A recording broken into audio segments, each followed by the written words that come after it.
Freaks, it's Friday, November 17th, 2023. Coming up on the program today, America's first drag queen in Congress may have to cut her tenure short, plus the high school bully that goes around giving unwanted dick injections, and clot fever, why being healthy may kill you. All coming up today.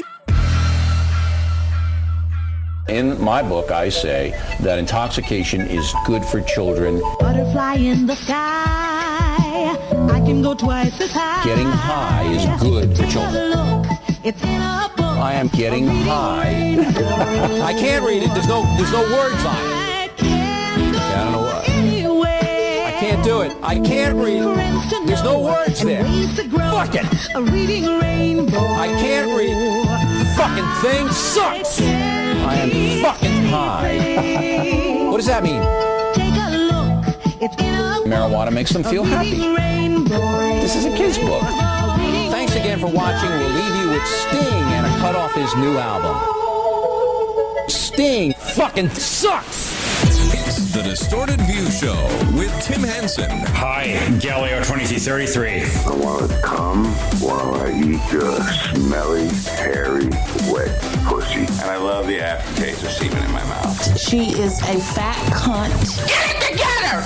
Yes! Tim Henson back here with you one more time as we end the week with the Friday show. Have a great one for you today, but we start with a tale of tragedy in my personal life. I fucked up big time. Oh boy, am I in the doghouse with Lord Douche. This all started about a year and a half ago when I accidentally broke a small appliance. I maintain that it shouldn't be all my fault. This is a manufacturer defect. So what I'm talking about here is a very small, a dinky and poorly designed, might I add, vacuum cleaner. It's not our main vacuum cleaner. This one is special because it's the bottom part that does the sucking is kind of shaped in a V. And I guess that's to help get in the corners. And again, it's a very small unit, flimsy. Did I say flimsy? Flimsy and dinky. It's not even good on carpeting or rugs. What you really want to use it on is hard surfaces, just to suck up hair and debris and dog fur and stuff. The canister is very small. It doesn't hold a lot. I'm really trying to paint a picture of how useless this thing truly is. Anyway, the real problem is because it's such a small vacuum cleaner, the heaviest part of this dinky vacuum cleaner is the pole going up and the handle. Those two things make up the bulk of the weight, so it's top heavy, you see. And even a light breeze from someone walking past the vacuum will cause it to get all tipsy. So a year and a half, 2 years ago, I think I was using it and I put it in its upright position because I was just about done vacuuming. And as I turned around to walk away, I brushed up against it. My big fat ass barely nudged the thing and it falls over, hits the hard floor, and the handle busts into a couple pieces. I don't remember it being a huge issue at the time. I don't remember Lord Douche getting that upset about it. We barely ever used that particular vacuum to begin with. So it was no big loss. But Lord Douche was I can fix this. It just needs to be glued back on. Well, fast forward 2 years, the fucking thing is still broken. Haven't heard a peep from Lord Douche about the vacuum since then, right? It has long been forgotten up until about 3 days ago. All of a sudden, it became the most important project in our lives. We need to get this vacuum running again. By the way, the other vacuums in our house, and we do have multiple vacuums, they're all still working. So it's not like we're down to this last vacuum and we need to get it working. But okay, Lord Douche likes a project, and out of nowhere, he comes flying into my studio while I'm recording.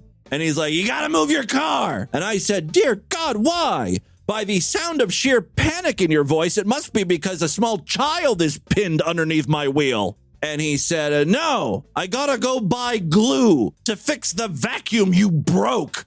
It's always, everything he says is very accusatory. He could have just said to fix the vacuum, but no, he had to add the vacuum that you broke. Again, 2 years ago this happened. Do you think I remember breaking a vacuum? No. I mean, I'm sure I did, but I don't remember what happened yesterday. So I said, all right, I'll move the fucking car. So he goes and buys glue, and he goes off and does his thing, right? He's gluing the vacuum up, beep, bop, boop. Ultimately, he's very proud of the work he's done. He's like, all right, it just has to cure for 24 hours, and then we've got our vacuum back, our baby. And I'm like, oh, that is so great. Best news I've heard all week.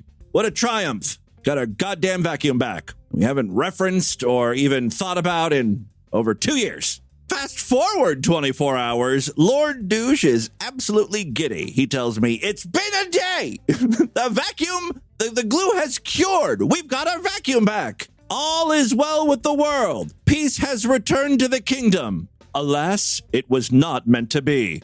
That's because an evil force emerged, sweeping across the land. That evil force is me, and what I swept across was the goddamn vacuum again. All right, so this is why it's kind of my fault and kind of not. Yes, I did accidentally bump up against the vacuum again, knocking it over, breaking it into even more pieces. This time, I really did a number on the thing. Subconsciously, did I do it because I'm, like, pissed off at Lord Douche? Maybe.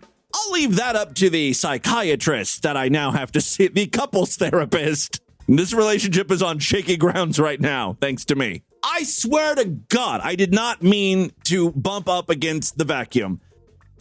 Again. But in my defense, here's why it's not entirely my fault. Lord Douche now knows that this vacuum cleaner is dinky, and flimsy, and wobbly. Why would you leave the vacuum cleaner at the base of the stairs?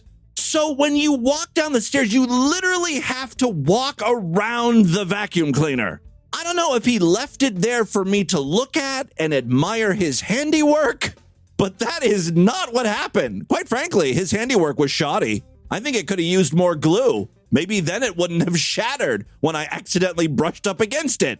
Should really try turning this around on Lord Douche. Yeah, this is kind of your fault, honestly. We'll see how that works out for me. Lord Douche was upstairs lying in bed because this happened at 11, 12 o'clock at night. He immediately knew what happened when he heard the crash. He was like, you did not. This did not just happen. And I'm like, oh my God, I'm laughing. Now I can't help it. I see the humor in what happened. Lord Douche did not see the humor, and he didn't like the fact that I was laughing. So it was a combination of nervous laughter and also just laughing at, how funny the situation was. To Lord Douche, though, it was more like he just lost his child for a second time. He was scooping up the pieces, and there were several pieces. The first time I knocked that thing over, it was just one plastic piece that came flying off. This time, like an entire jigsaw puzzle. Anyway, so he's scooping up all the pieces.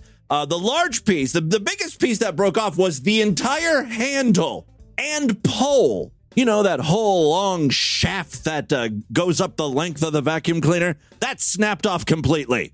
Lord Douche immediately realized, wow, that's like the perfect size to shove in your asshole. So he was like chasing me around the house, threatening to anally rape me with the vacuum cleaner I just broke. It was like a Benny Hill sketch because I'm like laughing, running around. It was quite the scene to behold. And I do feel bad that I did it. But on the flip side, this wouldn't have happened if the vacuum was placed in like the closet or a corner, someplace where, not a high traffic area, for Christ's sakes. So ultimately, you know how I've told you that sometimes Lord Douche gets a bit OCD and he kind of hyper focuses on something. Well, now it's this vacuum cleaner. It's all he can think about. When I finally got to bed and was allowed to be in the same bed as Lord Douche, for a while, it was touch and go. There was a lot of talk of me laying down and sleeping in the dog bed last night. Thankfully, it didn't come to that. But when I did finally lay down, I noticed Lord Douche was on his iPad. And I glanced at it, and of course, he was looking at vacuum repair shops. He's like, you are getting this vacuum fixed. And sure enough, this morning when I woke up, he's like, all right, here's what you got to do. You got to call Fairfield Vacuum Cleaner Repair, like whatever the name of the place is. And I'm like, dude, we bought this vacuum cleaner for $50 4 years ago. You can see it look at the chapter artwork. I found this goddamn thing. Maybe I'll make it the featured image over there at distortedview.com. It's abyssal. It's the Power Edge Pet Hard Floor Vacuum. If any of you guys have one of these things that you could give me, that would be so great. Actually, what I would really love is if like 50 of you freaks could send me your vacuums. I would like to present Lord Douche with an entire Power Edge family. I'd like to position them in the foyer, so like when he opens the door, he's greeted to a sea of shitty vacuum cleaners. So that's what's been happening in the Henson household the past 24 hours. It's been quite an ordeal. You know, in my flummoxed state, right after I knocked it over and I'm like, oh my God, I'm so sorry. And he's like, ah! You know, he's freaking out. I'm like, the only thing I could think to say was, I'll pay for more glue. And that was the wrong thing to say. It did not help anything at all. All right, well, we'll see what happens today when Lord Douche comes home from work. Remind me to hide the knives before the end of the show. I'm in danger, girl. All right, listen, I do have a bunch of audio I want to share with you today. First up, it's been a while since we've discussed Dhar Mann. I can't watch these videos anymore. I mean, you know, I lose my mind every time we feature him.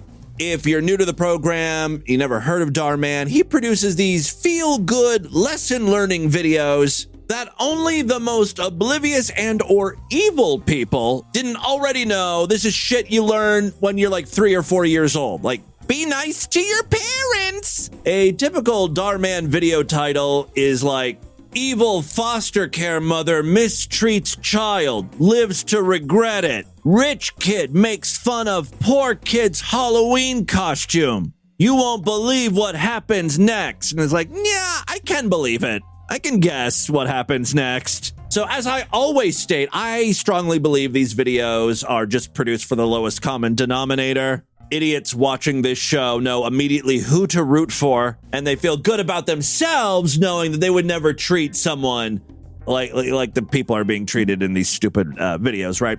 So Dhar Mann, what is annoying me now, there's a new twist to all of this.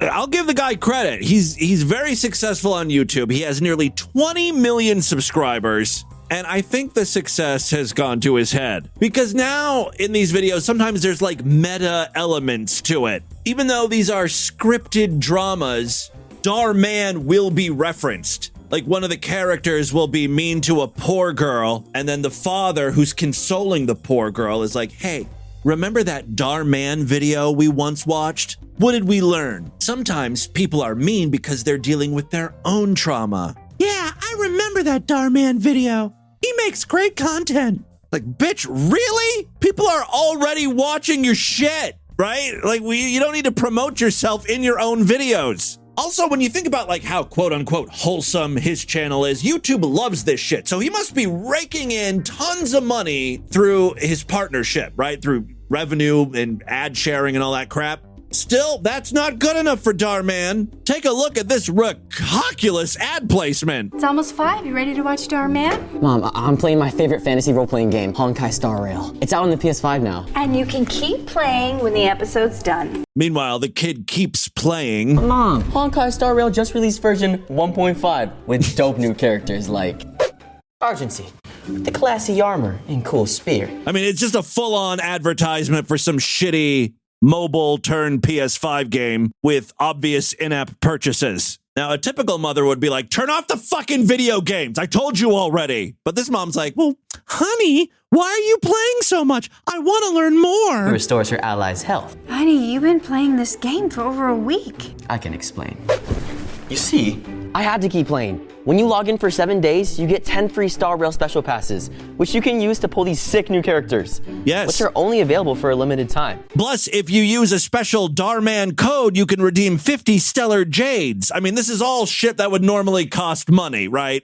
It's so, like, kind of scammy, you know? And it'd be like one thing if you worked in a product placement or brand partnership deal, but this is, like, shameless. It's in your face. And this commercial even uses Dhar Mann's signature line. So you see. That's something that's uttered in every video. when the character's explaining something. So you see. So you see, I had to keep playing Honkai Star Rail because of all these lovely characters. And because of my burgeoning gambling addiction. So you see, Mom, I had to steal the credit card from your purse. It was the only way I could play to win. I'll give it to Dhar Man, though. He is continuing to find new ways to piss me the fuck off with his content. So congratulations. By the way, I recently saw another feel-good piece of media that angered me. This one is reality-based. It's just like some guy at a Starbucks filming a homeless man asking for a cup of water. And the guy filming tells the homeless guy, look, I will buy whatever it is you want. You order whatever you want, buddy, which is like nice. You know, it's a nice thing to do. But like, do you have to film this? It's obvious that you want the internet likes, the points. That's what kind of cheapens it, right? It's like, oh, it's kind of scummy, right? But then on top of it, he's not just satisfied with posting this online. He's then got to add a fucking soundtrack to it. My friend, what do you want? I'll pay for it. No, I just want some water. What do you want? I'll get you whatever you want. You want coffee, iced tea? I got any drink. I got you. Go get it. Yeah, I got you. I'm going to buy you the coffee. This is going to turn the homeless guy's life around, right? So why not add Mariah Carey's Hero to the fucking video, right? That's the soundtrack to this nice moment. Get him whatever he wants. You want anything to eat? Fuck you. Fuck you. Fuck the homeless guy? And fuck you. I don't know why fuck the homeless guy. Just because he's part of it. Oh, and the dude talks throughout the whole thing. Hey, get yourself a sandwich, too. How about this? Look, this one's got egg on it. We were all there at one point. It's all good. Really? Yeah. Let's really get that music swelling here. He wants this one right here, the Impossible Breakfast Sandwich.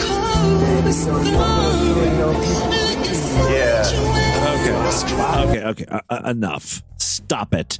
I don't care if this video was reposted by someone else and they added the music. Anyone involved needs to be ashamed of themselves. You have angered and disappointed me. You know what you all need to do. Why don't you just kill yourself? Just saying. Moving on, what is with religious people lately? I'm not talking about Muslims or Jews. I'm talking about Christians who seem to be very invested in this conflict. They're really using this opportunity to air a lot of their grievances. Israel should make the Gaza Strip a parking lot by this time next week. I love Christians' brand of compassion. You know, when you're not dealing with a nut job, most people on both sides of the issue, people who tend to support Palestine or tend to support Israel or whatever, they're all kind of very careful with what they say. A lot of times they'll be like, look, I'm Jewish, but we need to make a distinction here between Palestinians and Hamas. Hamas are the bad guys. Or like, Palestinians will be like, it's not, Israelis, it's their government that's, people, on both sides realize that innocent folks are dying. Not Pastor Greg Locke, though. He's like, level the whole fucking place. Decimate it. Turn the Gaza Strip into a parking lot. Should make the Gaza Strip a parking lot by this time next week. Yeah. Destroy the whole thing. And anybody that's going to support this Hamas nonsense. Okay, Hamas bad. We're all on the same page there. What's nice is, obviously, Greg Locke is very pro-Israel. You know who else is very pro-Israel? Joe Biden. From the very beginning, he's like, we stand with Israel. That's even angering members of his own party. Like far-left people just recently were protesting outside of the Democratic headquarters. So despite their many differences, this is one issue where Pastor Greg Locke and Biden seem to see eye to eye, right? Joe Biden ought to be tried for treason. All right. Apparently not. It's like no matter what Greg Locke is talking about, he somehow has to work in that Joe Biden needs to be impeached or tried for treason. Now, I get it. Obama's the real president behind him anyhow, and so he's the one that ought to be tried for treason. Still going after Obama, who hasn't been president since 2017. So I hope Netanyahu's a leader and he just mows the whole thing down by this time next week.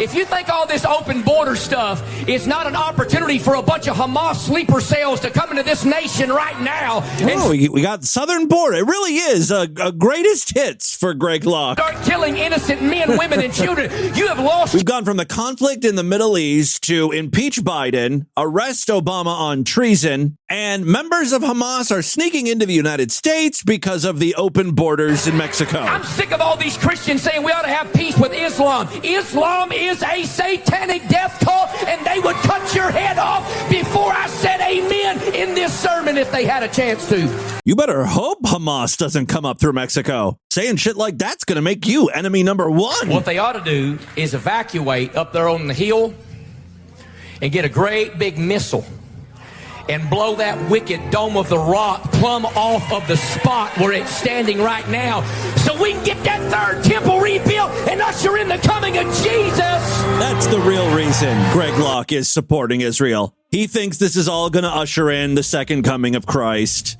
Good luck. We'll see what happens. I'm not sure what the traffic and parking situation is like in the Middle East. Maybe Greg's just being practical here, and a giant Gaza Strip-sized parking lot is exactly what those people need. Maybe that's why everyone's so angry over there. You know, road rage and such. Traffic does make people nuts. All right, real quick before we get into the news today, I've got an altercation at a Burger King restaurant, which is nothing unusual here on DV. There's been a lot of fast food fights featured. This one's a little bit different, though, because it's not between a customer and an employee. This fight is between a manager and the employee. I want you to go home. I don't care if I have to be here till 12. Stop trying to clock back in. I want you to clock out and leave the store. She wants to work, which is so bizarre. That's a foreign concept in the fast food industry. Most places are dealing with staffing shortages. It's always a coin toss whether, you pull up to the drive-thru and anyone's going to be there, at least here in Cincinnati. What you gonna do about that? Huh? What you gonna do about that? I'm gonna call Miss Sharon and tell her to get you the fuck out of here. I'm gonna call Miss Sharon myself. Like, stop playing with me. You being ignorant. Bro, hold on. You must get some potted. Oh my God, man. For real, like, stop playing with me on the cool. Because you don't even supposed to be here, my nigga. All the money you just sold, like, stop fucking playing. Oh my God, what you fucking talking about? Oh my God, bro. Just get the fuck. Oh my God. I should point out that the manager is white. I'm not. What you gonna do? I'm not. No, okay. I don't know if he normally talks like that or if he's putting on this voice when he speaks to his African-American employees, which is just racist, sir. And you're not getting any hours. I'm not worried about no hours. You ain't gonna make me leave. This is my second job. Y'all motherfuckers leave me. If you want to be technical, like, don't play with me because I will do whatever to your bitch ass and leave. Okay, well, just go. Just go, man. I feel like once you tell your boss he has a bitch ass or is a bitch ass, that's grounds for firing right there. No, he will. So I don't care if he will or not, girl. On one hand, you got to respect her desire to want to work.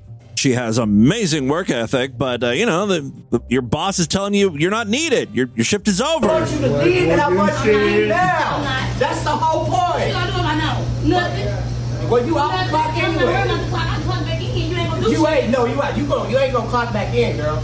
You ain't gonna clock back in, girl. That's when he begins to chase her because I think she's running to a cash register to clock back in. My girl here is going to get her hours. You can go home right now. Hello? I ain't gonna deal with it. I can sort of see why the employees don't respect that manager. He's a little whiny. You got to be a bit more authoritative. Bitch, get your shit and leave. Yo, motherfucking shift is over. Oh, I would be a great boss at Burger King. Crew Chief of the Year. Right.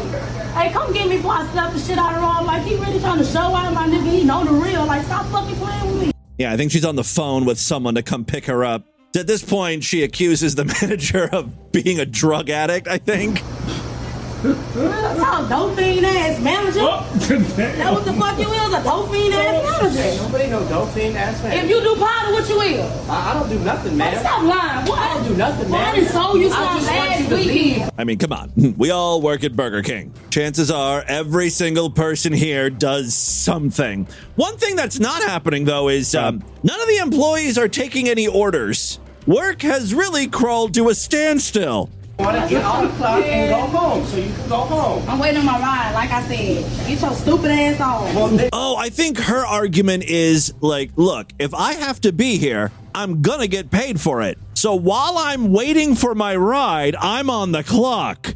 See, I would not stand for that either. Like, it's not my fault you don't have a car to leave. The lobby, no, man. I'm not. You can wait in the lobby. You don't pay me. You can wait in the lobby. No, what you gonna do? But I can't do nothing about it. It's at this point the manager realizes that he's being filmed by a customer, I guess. Why are you recording this? Nah, because it's my phone. This is a public place. Sir, this is a public place. No, there's no still or video photography in here. Dude, the fact that this is all caught on video, it's only helping you. Be grateful he's filming. You might already got it. Just say no video, no. Sir, can you put that down? That's pretty much where the video ends. Just another Mensa meeting being conducted at the local Burger King. And with that, let's get into the crazy, bizarre twist to the fact of news right now.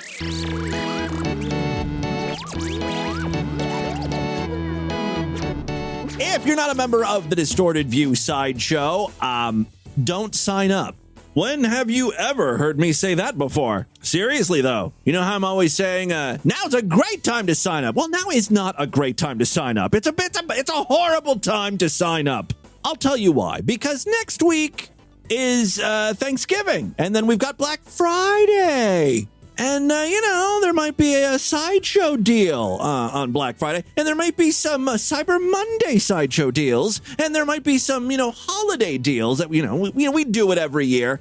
This year will probably be the last that I'm ever going to offer Sideshow memberships as low as I do during the holidays. Inflation, all that bullshit. It's not sustainable. You know that, I know that. Things suck. One more reason Biden should be tried for treason. Anyway, next week, that's when you want to sign up for the Sideshow. There will never be a better time. Lock in those prices. You know what happens when you sign up. You get all those exclusive shows we do throughout the week. Next year, instead of doing 2 Sideshow exclusive episodes a week, we're upping that to 3. That means there's only going to be 2 free episodes of DV for everyone to listen to a week, and then the rest of the programs will be Sideshow exclusive. I'd love to have you. I welcome you with open arms over there on the Sideshow. Superfreaksideshow.com, of course. In addition to signing up on the website, if you happen to use Apple Podcasts or Spotify, you can sign up in one of those apps and gain access in there. You'll get all the exclusive shows right alongside the free episodes. We'll talk more about this next week. If you would like to support the show now, though, and I would really appreciate it, patreon.com/distortedview. You can pledge as little as $1 over there. Every little bit helps. If you pledge at least $5, you get access to a special voicemail line where I will play your calls first. And one quick programming note, since we're talking about Thanksgiving.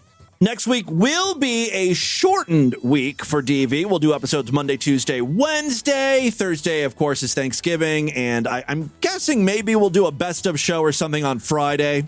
Maybe the best of show will be posted on the weekend. I'm going to be going up to Ashtabula to visit family. I'll try to get some audio of my mom or aunt or something. I like to be able to classify all major holidays as a business expense. Just write that shit off. Yeah, if it's not a tax deduction, I'm not going to bother visiting my family, They love to hear stuff like that, by the way. Got to make sure to play this part of the show for them when I'm up there.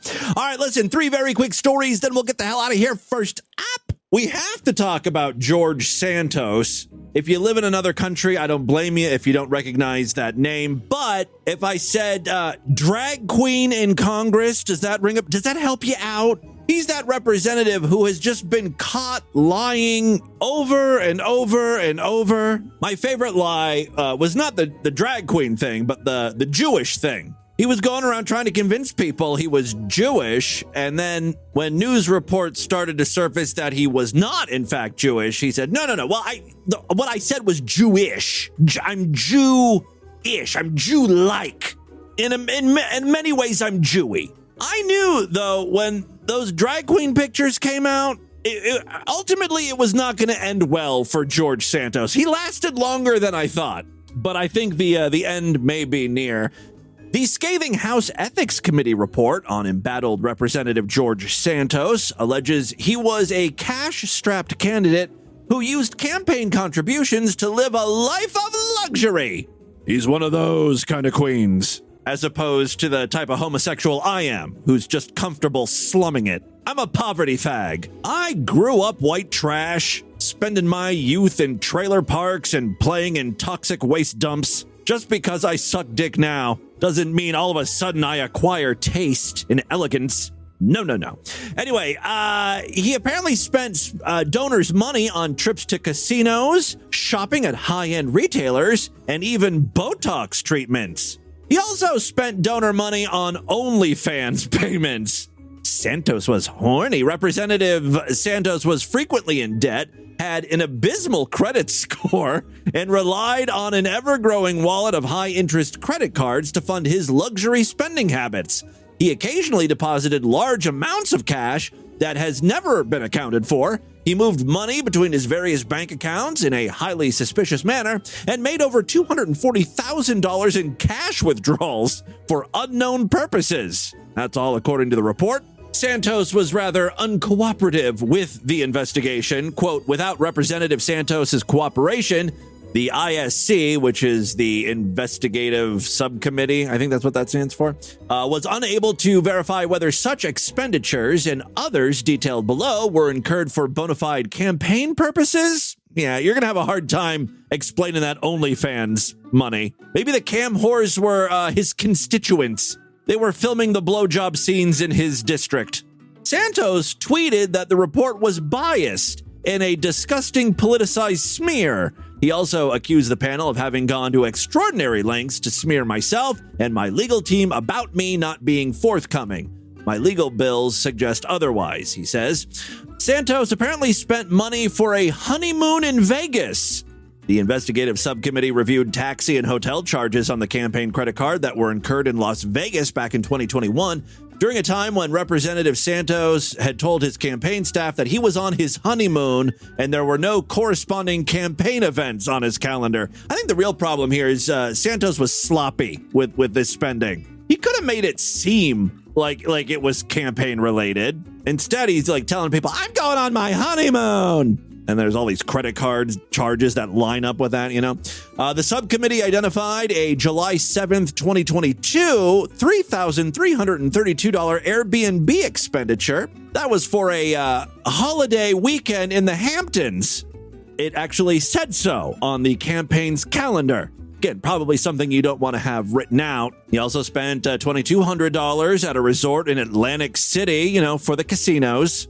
A campaign committee created by Santos transferred $200,000 to his personal bank account. Then there's a bunch of spa days, including Botox expenses. After one $50,000 payment from the campaign committee to Santos, the funds were used to, among other things, pay down personal credit card bills and other debt, make a $4,000 purchase at Hermes, and for smaller purchases at OnlyFans and Sephora.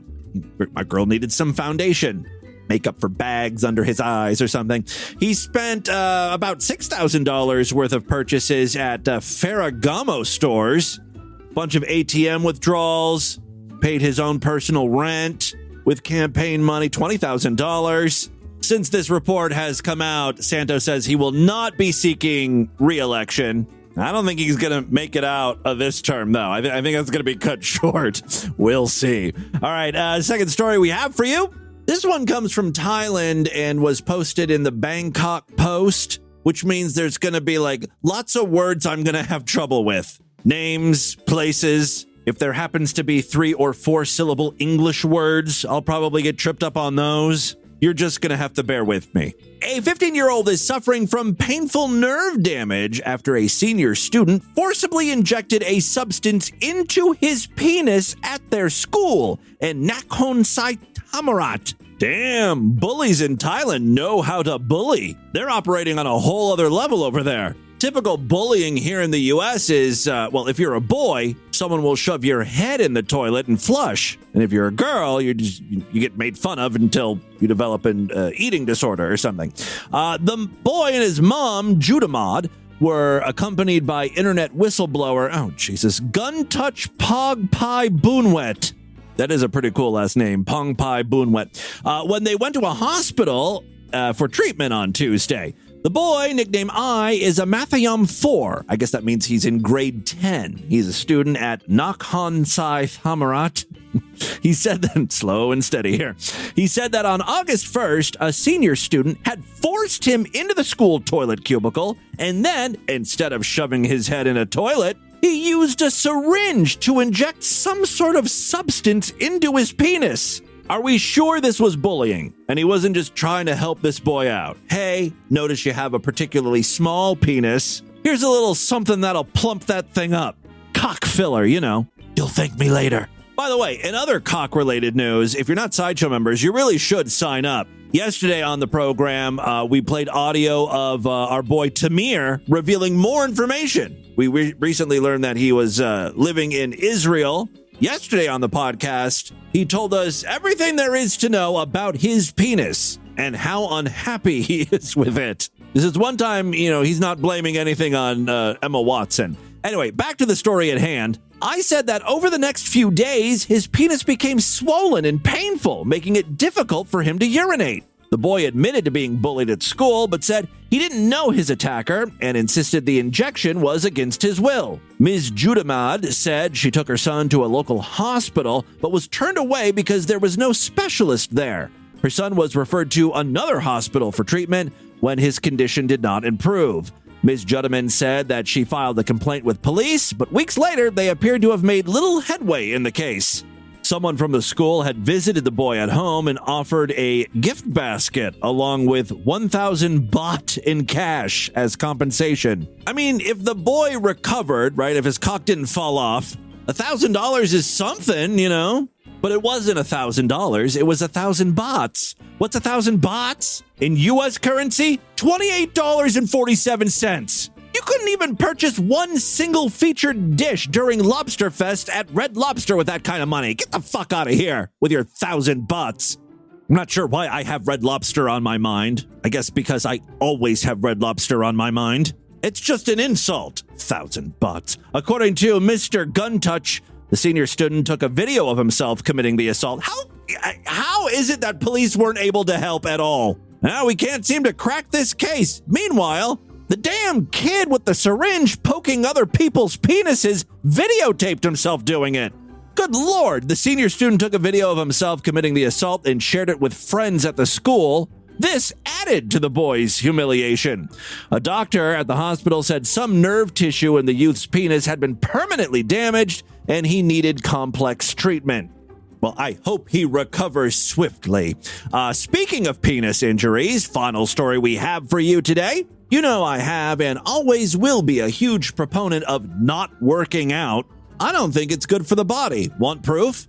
Anyone who has ever worked out ends up dying. Look it up. It's true. And if you do work out and you haven't yet died, tick tock, tick tock. Time's not on your side, my friend. If that doesn't scare you straight, maybe this next story will. A 44-year-old man from Slovakia who has not been publicly identified. I guess because they're afraid we might know him. I know most of the people in my inner circle are Slovakians. Anyway, a 44-year-old man from Slovakia said he developed a painful lump on his penis the day after a long run. See? Again, more proof. All right, the lump turned out to be a potentially fatal blood clot that could have spread to his lungs. In addition to the lump, the amateur marathon runner said he'd been getting erections randomly, but waited 2 days to seek medical attention. An MRI from Bori Hospital in Bratislava. Isn't that a Steely Dan song? There's going to be one person who gets that stupid joke. It's very specific and, honestly not that funny.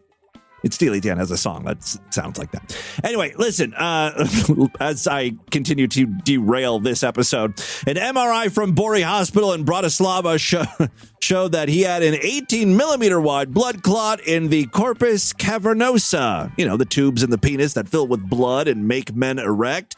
That explains the erratic boners he was receiving. They prescribed him blood thinners and painkillers, and a week later, he reported having no more pain. However, his blood clot remained. They injected him with medicine to keep the clot from growing in size, and 6 months later, the clot got smaller. I I always thought, like, if you work out, right, if you're healthy, you don't get blood clots. This new story is suggesting that because he was a runner, he got a blood clot. Anyway, 3 years later, his clot was still fucking detectable. See what running does to you? Everyone just slow the fuck down. There's no need to jog, stroll, wander at a leisurely pace. That's all you need to do. You know, you're running, working up a sweat, your cock is flipping, flopping, clotting. That's what's happening. 3 years later, his clot was still detectable, but did not cause him any symptoms. A clot in the corpus cavernosa is rare and has only been reported 56 times, most commonly among men under 30. Things like running, sexual activity, drug or alcohol abuse, and health issues like sickle cell anemia, characterized by a shortage of red blood cells, could cause it to occur. Even though blood clots can form from inactivity, excessive running can also lead to clots in the legs. So if you're too inactive, you get blood clots. If you're too active, you get blood clots. Life is too difficult. What the fuck are we supposed to do? You're damned if you do and damned if you don't. Blood clots can be caused by tissue strain and dehydration or the inactivity after training, which can cause the blood to thicken. So even after, if you do exercise, the downtime you experience, right? Because you can't always be running 24 hours a day. That downtime could also cause blood clots. Basically, everything causes blood clots. Anything you do. Sometimes doctors will perform surgery on a clot, but painkillers and blood thinning medication have a similar result. So there you go. Kind of a downer of a news story to end the week on. Y'all are probably going to get blood clots and die. Have aneurysms or something. I don't know. There you go. That, my friends, is your Distorted News for Friday. Let's do a couple voicemails and get the hell out of here. Love to hear from you, freaks. And there are many ways to contact the show. Show at distortedview.com. We haven't got a lot of calls in recently. We got to fix that, freaks. If you've never called into the voicemail line, now is the time to do it. Would love to hear from you. Again, 206-666-4463. I mean, I realize we're kind of backlogged on the voicemail, but we're catching up quickly here. I'm guessing most people stopped calling the voicemail line because they're like, what's the point? I'm not going to be heard for 7 months. A valid criticism, sure. Like I said, though, we are rapidly working our way through that backlog. Also, if you pledge at least $5 to our $5 to our Patreon account, you'll get access to a special voicemail line where I will play your calls first. All right, we do have a patron checking in today. Maybe. Jimmy Boo. There it is. Pacific Mexican here again. I believe this guy has called in 3 days in a row. I spent hours. It's okay. He's a new patron. He's just trying to get his money's worth. I spent hours of the day rehearsing these voicemails, and then when I call you, I forget what I was going to say. It's okay. But, I did want to let you know how I first discovered you through Brad Carter. So you should thank him. He plugs your show a lot. Yes, I did thank Brad Carter, as a matter of fact. I don't know if you know this, but Brad and I just had lunch not too long ago. He was driving through, and we hung out for a bit. And I'm pretty sure in person I thanked him for all of the plugs and listeners he has sent my way. Very appreciative of that. And special shout out to all of the Phone Loser listeners. And I mean there, a lot. Snowplow listeners. Because I started listening to you back in June. I listened to every single free episode from 2023 back to 2020. Now I'm on my way up through the Sideshow. I got through about 2 months worth of Sideshow episodes. Oh, the past good. couple days. Well, just so you know, I played one of your calls on yesterday's Sideshow exclusive program. So this is fun. I haven't heard from Brad in a while. I wonder what he's up to. I'll just. It's been a month or so since I've talked to Brad. All right, so I'll see you next week, or I'll talk to you next week. I love when he uses my name in his phone calls and people get angry. What's your name? Tim Henson. I'm contacting my lawyer. Love that. All right. Well, hi. This is just Em again. I'm going to be an asshat and call in twice. So I just wanted to say I love the How's Your News clips you use. I remember that I bought that DVD when it came out. Way back in, 2003 or something. Love it. Booyah. yeah, that is basically it. And I hope that everybody enjoys this message when we listen to it in Christmas of 2026. Yes, it's a big joke how far behind I am on these voicemails. Well, excuse me, princess. Ready? Ready? All Ready? right, ready? Okay, We let's go. are rolling. All right, let's go. 1, 2, 3. Listener was calling to say that she likes all the How's Your News music I play. So, hey, how's your news? Would you like to sing a tune? Would you like to chase your blues away? Put on your dancing shoes. And tell us how's your news, and so we'll be coming through.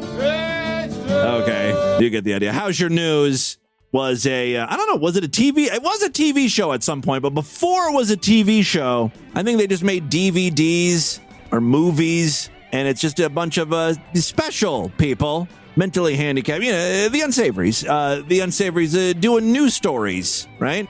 It's pretty much like Distorted View Daily. What up, faggot? Hey. Hey. So this guy, Stephen Dawson. I keep wanting to say Stephen Hawking. I always want to say Shane Dawson for some reason. No, I know that's not Stephen Dawson. Because I think of Shane Lee, Steve Dawson. Baby, yeah. Oh, I love pussy, and I'm gonna go get that gold finger, baby, yeah. Ding dong, baby. I don't know. There's something about him I really despise.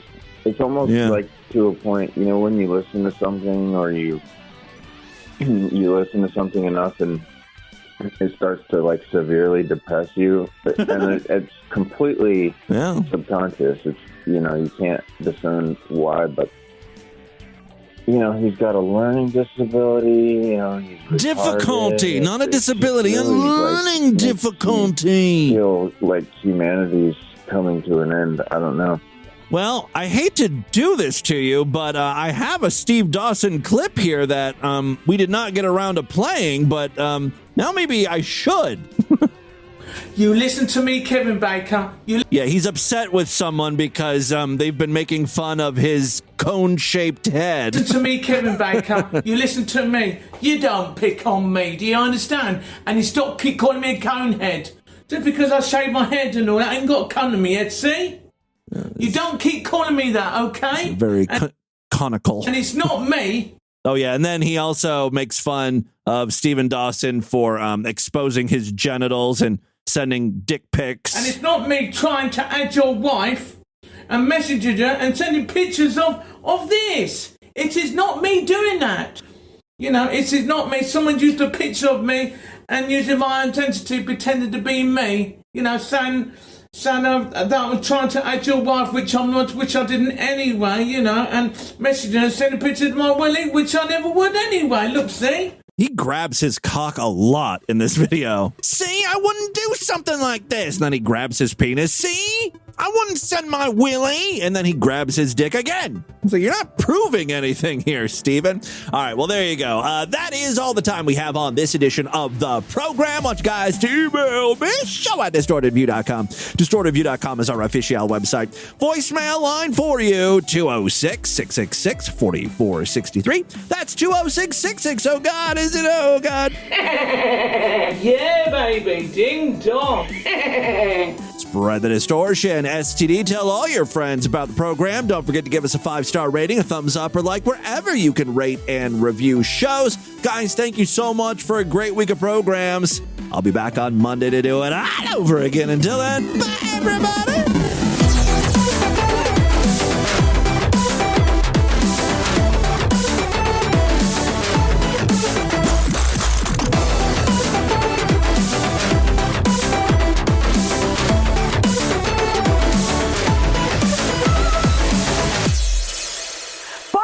Have a great Friday, you motherfucker.